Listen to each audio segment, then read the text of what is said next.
Alright, well, as viewers to the channel know, I've spent a lot of time in a bunch of EVs lately, and I've got to say, there are a bunch of weird choices that a lot of EV manufacturers, whether they are legacy car makers that are just starting to get EVs now, or even some of the startups are making.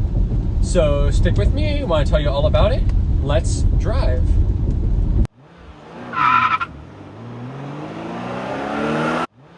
Let's ride. Alright, well, we are heading out of Brooklyn right now over the... what is this? Not the Brooklyn Bridge, what are we on? Manhattan Bridge, I guess. No. Yeah, Manhattan Bridge. Maybe the first time I've ever driving on this bridge now that I think about it. Anyway, so between the New York Auto Show and some of the drives that I've been doing lately, I've spent a decent amount of time in some other EVs than my Tesla Model Y here. And there's just some weird, puzzling things that EV manufacturers are doing right now. And I wanted to share some of them with you, and let's see, maybe somebody from some of those manufacturers are actually listening and can maybe improve some of these things. So I've got to start with number one, which is the most perplexing thing that I see in EVs, which is having a start and stop button. And I just don't get this at all. Tesla does this perfectly, and I don't understand why nobody copies this. Or not enough manufacturers copy this. There is absolutely no reason to have a start and stop button in an EV. The car is essentially always on, and so what is the point of being able to stop it and then having to remember to turn it off, having to remember to turn it back on when you get back in? Just have it automatically go. It seems kind of simple to me. Really don't get why that's not something that everybody is doing these days. So I don't understand, first of all, why any EV manufacturer is still doing physical keys that you actually have to plug in and turn to turn the car on. But even outside of that, whether you have a phone key or a key card or things like that, why on earth would you have a physical start stop button? Makes no sense to me and just adds friction to the driving experience. Along with that, I don't understand this love for a lack of physical buttons in general. So this is one where Tesla, I think, is on the wrong side of things. I do love that pretty much everything is controlled through the big center touch screen here, but there are some things that are just a pain to get to. Why do I have to go 3 menus deep to get to the glove box? And why is it so hard to put the heated seats on? Some of this stuff should just be physical controls. So whether it is the media playback controls or climate control, I think everybody should at least have some buttons for that. You don't need to get rid of every single button in the car. It's just crazy to me. And really going to the extreme, I don't get why Tesla is removing turn signals and the horn, those kinds of things from the car. All right, next up is these fake motor sounds. So I get that it is a legal requirement to make a sound for EVs since they are, generally silent at slow speeds, and you need something to tell pedestrians that a car is coming and be safe. That's fine. Make it a normal sound though. We don't need all of these super futuristic, spaceshipy sounds. Yeah, no offense to my ID4 lovers out there, but we don't need Hans Zimmer tuned tracks and stuff. And we certainly don't need the nonsense that Dodge is doing where you have the fake V8 and V12 sounds.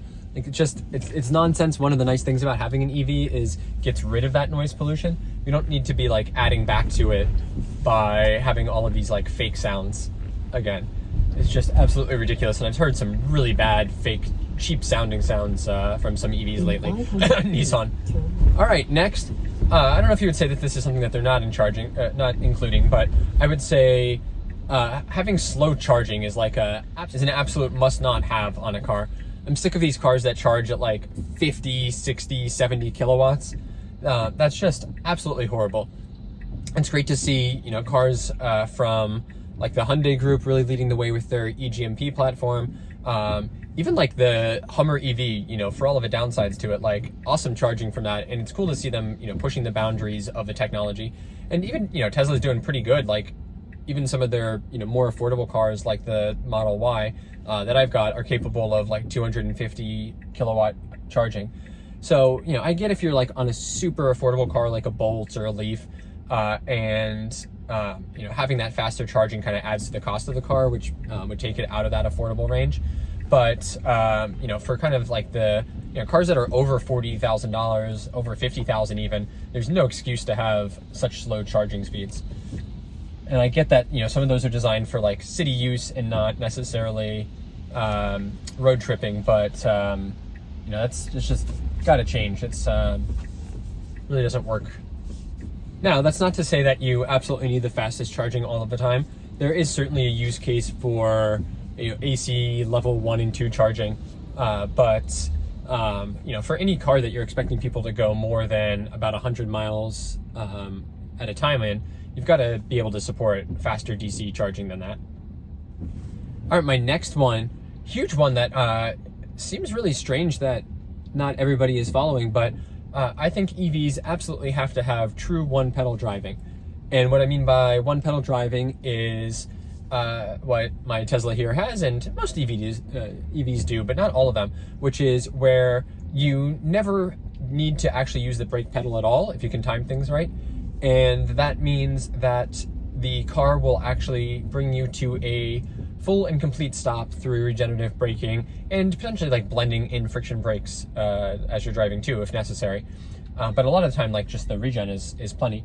So a lot of cars don't necessarily have that, and they have sort of like pseudo one pedal driving, which you know, is better than like what you get in a gas car, but still not exactly what I am looking for, which is they will basically just like mimic coasting when you take your foot off the pedal.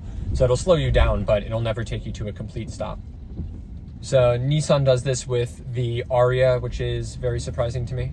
And so do a lot, even the, I believe ID4 with their, is it called iPedal, is the same thing. And I think having full true one pedal driving is just such a nice beneficial feature. Once you have it, like, you get absolutely used to it, and I really don't think I could ever live without it now.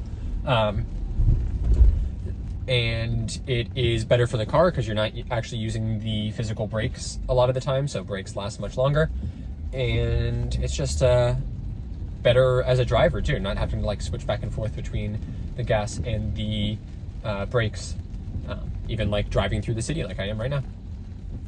All right, and then last and certainly not least, maybe number one for me, is the lack of CarPlay and Android Auto in a lot of these cars. Now, this is not unique to EVs, but it seems like a lot of the startup EV manufacturers in particular think that they can do better, and in some cases maybe I'm not sure I would say that you can do better, but they can do as well. And I get that they want to be in control of the entire driving experience, all the way from the hardware up to the software.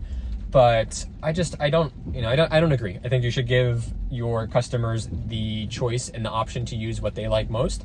And if you make a compelling product, like Tesla with the navigation in here through Google Maps that has, traffic and rerouting and integrates with the state of charge in the car and takes you automatically to superchargers and takes you to the best one for optimal charging and everything.